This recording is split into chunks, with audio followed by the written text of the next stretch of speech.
Let us explore polynomial time reductions, also known as Karp reductions and polynomial time transformations.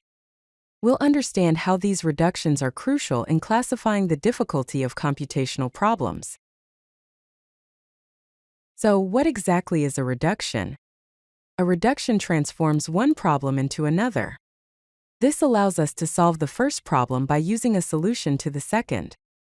It's like saying, if I can solve this new problem, then I can also solve that old problem I was struggling with. Here's the formal definition of a polynomial time reduction. We denote it as A is less than or equal to PB, where A reduces to B in polynomial time. This means there exists a function f that can be computed in polynomial time, such that x is a member of A if and only if f of x is a member of B. Karp reductions are many-one reductions that preserve membership. They have two key properties. First, they must be computable in polynomial time.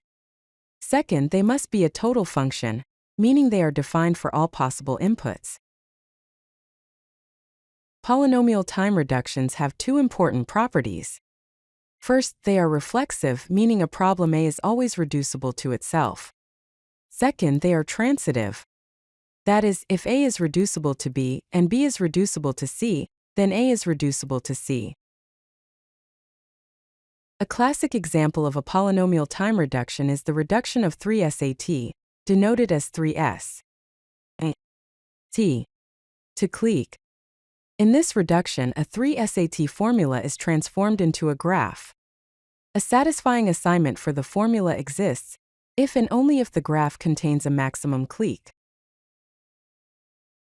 Here's a template for a reduction algorithm. The reduction underscore function takes an input x from problem A. The goal is to transform x into an input y for problem B by applying a transformation. Finally, the function returns y. Polynomial time reductions have significant applications and impact. They form the foundation for NP-Completeness theory, which is used to classify the complexity of computational problems. Also, they are useful in algorithm design, where hard problems can be transformed into known solutions. If you like this video, hit that like button and don't forget to subscribe. Visit CodeLucky.com for more such useful content.